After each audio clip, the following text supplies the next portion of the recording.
विद्यालय आते हो तो सरस्वती के मंदिर में आपके सरस्वती के उपासक गुरुजन हैं, वो कभी हिंदी पढ़ाते हैं, अंग्रेजी, गणित, सामाजिक, जो कुछ भी पढ़ाते हुए आपके जीवन का निर्माण कर रहे होते हैं। शिक्षा का मतलब केवल पढ़ाई करके अंक अर्जित करना नहीं है।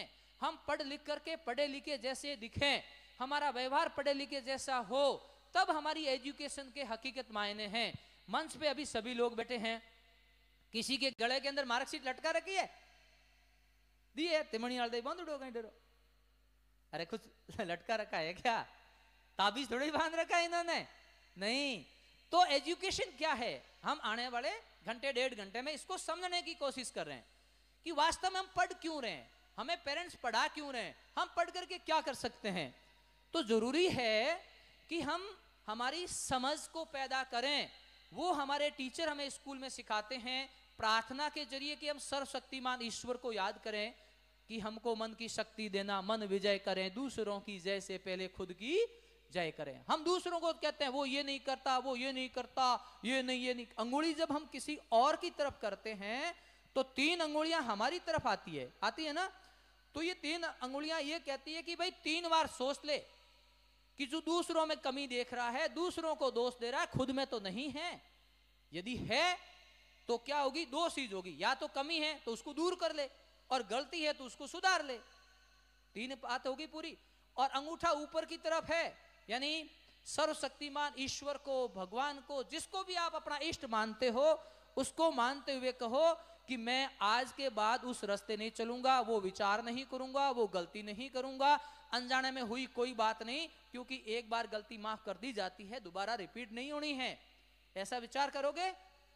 पहली बात समझ में आ रही है ना कि दूसरों की जय से पहले खुद की जय करें। ऐसी बहुत सारी प्रार्थनाएं हैं। विद्यालय में प्रार्थना का मकसद क्या है कि बच्चे आत्मसात करे, वो अंदर ही अंदर उसको जो बोलते हैं वैसा जीवन में उतारे। एक प्रार्थना की पंक्तियां और गई, हमको मन की शक्ति देना, मन विजय करें, है ना, दूसरों की जैसे। उसके बाद इतनी शक्ति हमें देना, मन का विश्वास कमजोर होना। ये प्रार्थनाएं जब लिखी गई, ईश्वर वंदनाएं लिखी गई, जिस लिखने वाले ने लिखा कि बच्चे जब बोलेंगे तो अंदर से वो भाव आएगा। फिर गीत लिखे गए ताकि हम हमारे जीवन में उन्नाद, खुशियां भर सके। जब लगे हरजय, हमारे हरजस होते हैं ना, हरजे, बंदड़े, आजकल शादी ब्याह चल रहा है तो गीत गाती है ना दादियां ना मम्मियां,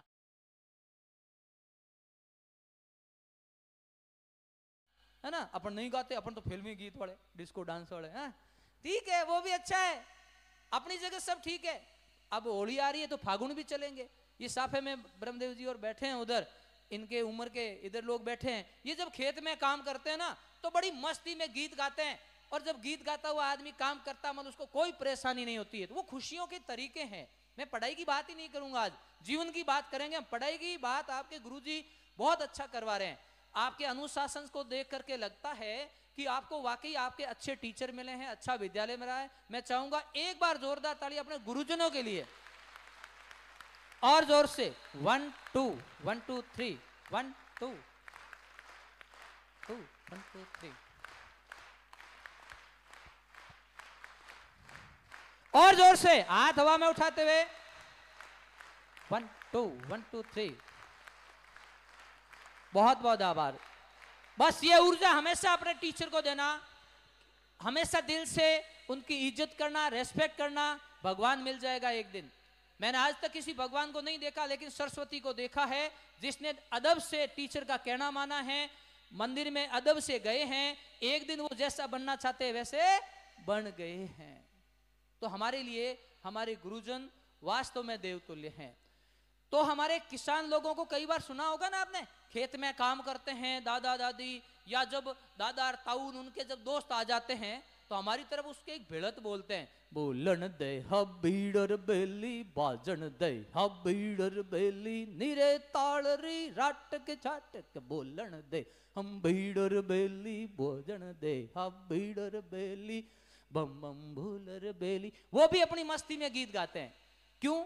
क्योंकि वो जीवन है, वो आनंद ले रहे हैं। खेत में काम कर रहे हैं, तेज धूप है, पसीने से लथपथ काया, लेकिन थकान कुछ नहीं। आपके पापा हो सकते हैं, आपकी दादा हो सकते हैं, आपकी मम्मी दादी कोई हो सकती है जो इस वक्त खेत में तप रही है। उनके बदन पे पसीना है जो आप सहन नहीं कर सकते। वो आपके भविष्य के लिए जब से आप जन्मे हो तब से आपके लिए काम कर रहे हैं, पैसे कमा रहे हैं, पैसे इकट्ठे कर रहे हैं, अनाज पैदा कर रहे हैं ताकि राष्ट्र के काम आ सके, दूसरों के पेट भर सके, और आप लोगों को पढ़ाने के लिए भेजा गया है। तो बेटा शायद आपने कभी विचार किया ना किया मुझे नहीं पता, उनकी उम्मीदें आपसे बहुत लगी है। आप अपने मम्मी पापा को महसूस करके देखो। एक बार सब ध्यान में बैठ जाएं, आंखें बंद कर लें। ध्यान लगाना आता है ना, जैसा सुबह आप प्रार्थना में लगाते हो, जैसा मैं कहूं वैसा एक बार महसूस करिए। आंखें बंद कर लें। आंखें बंद करके आप अपनी मां को याद करो। जहां तिलक लगाते हैं वहां उनका चेहरा याद लगाओ, आंखों के बीच में मां का चेहरा याद करो। महसूस करो कि वो आपसे बहुत प्यार करती है, आपको गोद में सुला लेती है, लाड प्यार कर लेती है। आपकी हल्की सी तकलीफ पर उसको बहुत तकलीफ होती है। एक दो जोड़ी कपड़े हैं फिर भी वो कोई शिकायत नहीं करती। सुबह से शाम तक, होली दीपावली को उसकी कोई छुट्टी नहीं है। वो एक ऐसी नौकरी कर रही है, कोई पेमेंट नहीं मिलता। आप जब से जन्मे हो तब से अब तक आपकी हर तकलीफ को उसने सहन किया है। मां के चेहरे को याद करो।